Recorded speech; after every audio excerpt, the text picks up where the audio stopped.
ahead and welcome Mayor Tim Keller to make a big announcement about the rail yard today.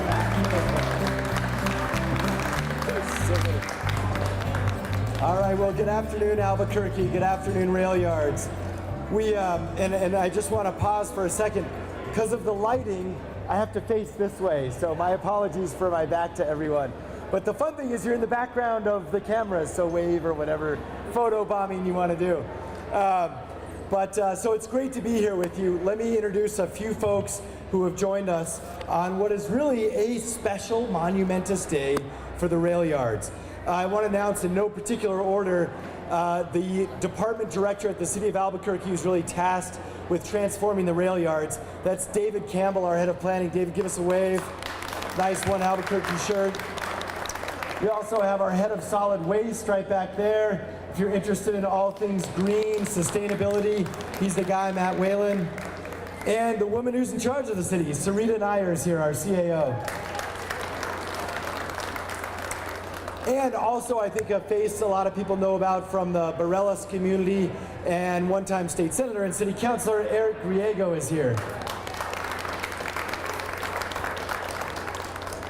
Well, I want to thank everyone for joining us, and folks, of course, also folks who are just wandering through the market and enjoying what is truly a special place in Albuquerque. And we're here today to talk about the status of the rail yards as we enjoy a great place to have local food, drink, and artwork. And as someone who's comes to the rail yards, you know, I'm here at least every couple of weeks with my family. I know my wife and kids are actually in the kids zone right now. It's a great place for families to come together, as well as, of course, a great place to shop and do business. But for years, this entire complex around us has been under the control of a master plan by an out-of-state developer. And they've really had the rights to basically make any changes in the rail yards. And this was, you know, a good idea at the time, trying to get somebody to help out, but it just hasn't worked. And it's also taken way too long, as we can see by the lack of progress in the rail yards. And so, as with a lot of issues in our community, and in conjunction with our neighborhoods and other partners in here, like the museum, the Wheels Museum, we have decided to take back control over the rail yards. That's right, the city's taking it back. And so it's going to be a long road ahead, but it's going to be our road. It's going to be a path we take together, and it's going to be a path that we are starting on today.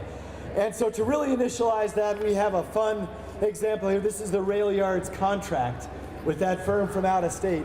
And so we're going to ceremoniously say goodbye and take it back.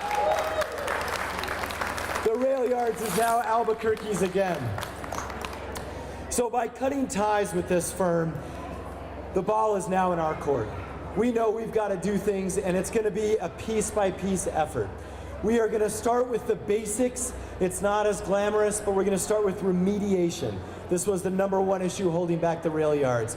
And then if we can get city council's help and the community's help, we're going to start with phase 1 and 2, trying to activate that building right next to us. It has a couple of different names, the flu shop or the tender shop.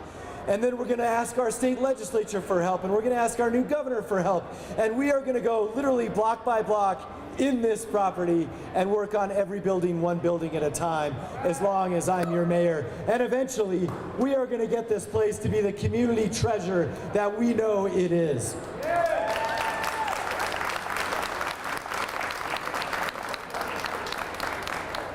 So let me just close by saying we believe in something here in our city, something we call One Albuquerque. You can see it on the t-shirts of some folks around us. It's about two things. It's about honoring where we came from and our diverse culture and our history. That's why you see that word burque hidden in there. And it's also about coming together, regardless of whether we just moved here or whether we've been here since time immemorial, whether we live in Los Ranchos or whether we live in Santa Fe. We're coming together to fix up the rail yards, and we're just getting started. Thank you so much, Albuquerque.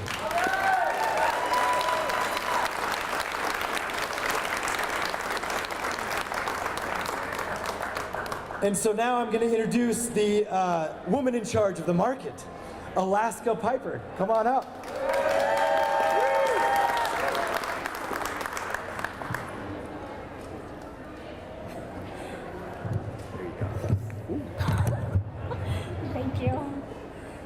Thank you, Mayor Tim Keller. I am Alaska. Nebraska.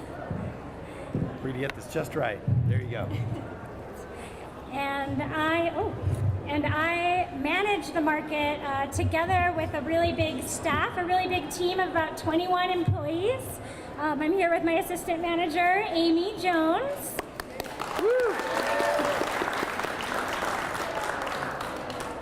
And we together every Sunday love building this market for you. Over the last year, we welcomed over 145,000 visitors. So we're not only a destination for everybody here in Albuquerque, but also around the world.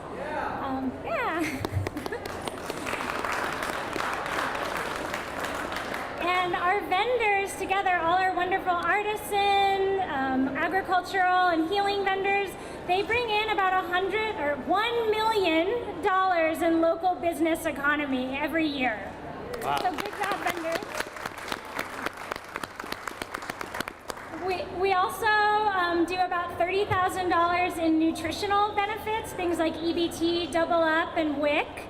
And I'm just so proud to be a part of this market every week. You know, every morning we come here about 6 in the morning and you can just feel the magic of these walls. You can just feel the humming of innovation, all the people that have made machines and now make creativity together and food. It's just a really beautiful and special experience for Albuquerque. In the last 5 years, we've all been building this market together. We couldn't have done it without all of our volunteers and generous supporters, the Barelas Community Coalition, all the nonprofits, and really grassroots efforts of the community and the neighbors that came together to activate this space. Because we all know that these industrial cathedrals are such a beautiful and special place in New Mexico's heart and Albuquerque's heart. And it's just such a beautiful experience to be able to be here every Sunday with you guys. We've been gathering steam with the city as a proud, supportive partner, and we don't plan to stop anytime soon. We're super excited to be moving into this next era of productivity with the city. I want to thank Mayor Tim Keller for always believing in us. In the beginning, you know, so many community members came together in a magical vision of this place to really amplify everything that Albuquerque has to offer. Our creativity, our food, our makers, our families, our neighbors. And I'm just so excited to see the next chapter move on and us become something so much bigger. I know the Rail Yards has the potential to become an epicenter of innovation for Albuquerque. So we can continue, you know, bustling, hustling together in this magical place. And I'm just excited to continue with this one Albuquerque vision with Mayor Tim Keller. So I'd be happy to answer any questions about the market. Thank you. All right. So we'll take a few. Okay, so we'll take a few questions if there are any, and if I have to skip out, I actually have to catch a train. It's National Rail Awareness Day, and the Santa Fe mayor and I are riding up to Santa Fe on the Rail Runner. So any questions on the Rail Yards project, what the city's doing? Yes? You can stay up here. Yeah. So the question is a little bit about what the end goal is. And so what we're doing is we're taking a step-by-step approach. So there still is a master vision in place that was developed 5 years ago, and we're keeping that for now. That really is a community document, and so for now that still is the master vision.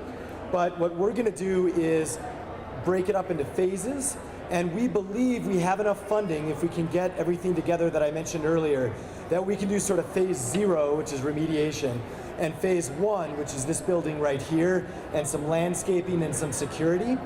And so I'm taking that on as sort of, that's my task as mayor over the next few years. The longer term vision, we'll continue to use that master plan and work with the community if you want to revise it or change it up. But that's something that the historical different committees have already passed, and city council, so that's staying the same. What we're doing is saying we're not going to wait any longer for phase 0 and phase 1.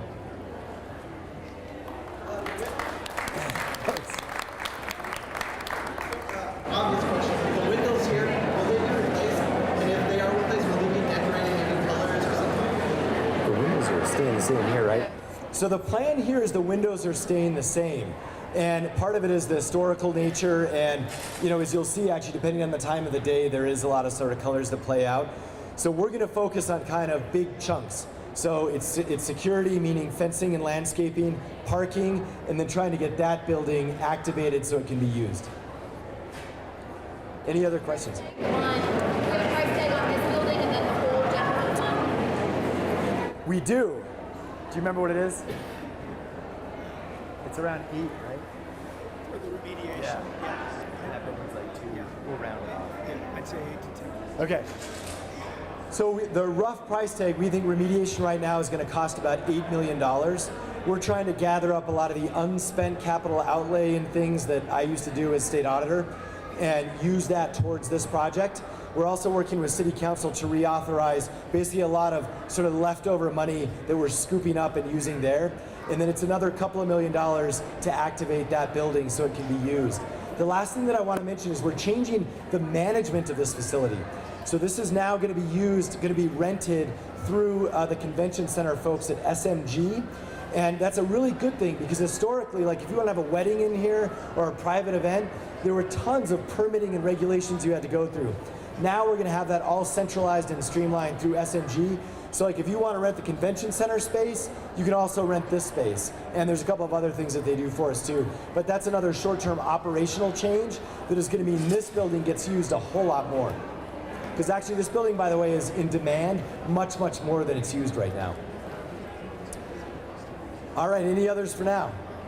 Yeah. Can you list out things of what you'd like to see though and how it would be used? Yes, so what we want to use that building for is number one, event space, because again, this one is currently overbooked, and market expansion space. So this is the big thing. The market is actually also over capacity, so they have more vendors than they can currently house. So we want to use it for the market and then for additional space, and that's kind of in the short term to activate it. We're also going to look at how it might be a workspace for the creative economy during the day and not on the weekends. And then at night and on the weekends, we'll use it for event and community space. That's the vision for that building right there.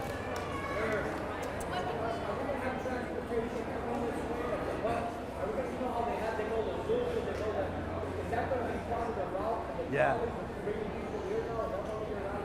So let me I'll answer that one, and then you had another one.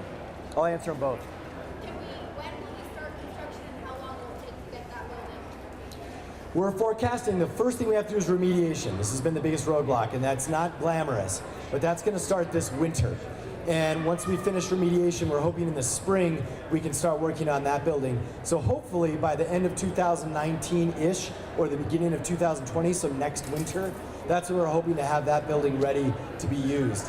And in terms of transportation, the transportation corridor is something we're going to look at with respect to times of high use. So for example, market and so forth, is we relook at our whole transportation network over the winter and over next summer. We might be running some transit out here, but I don't want to lose sight of the first thing we have to do. We can't do anything in here, nothing, until we do remediation.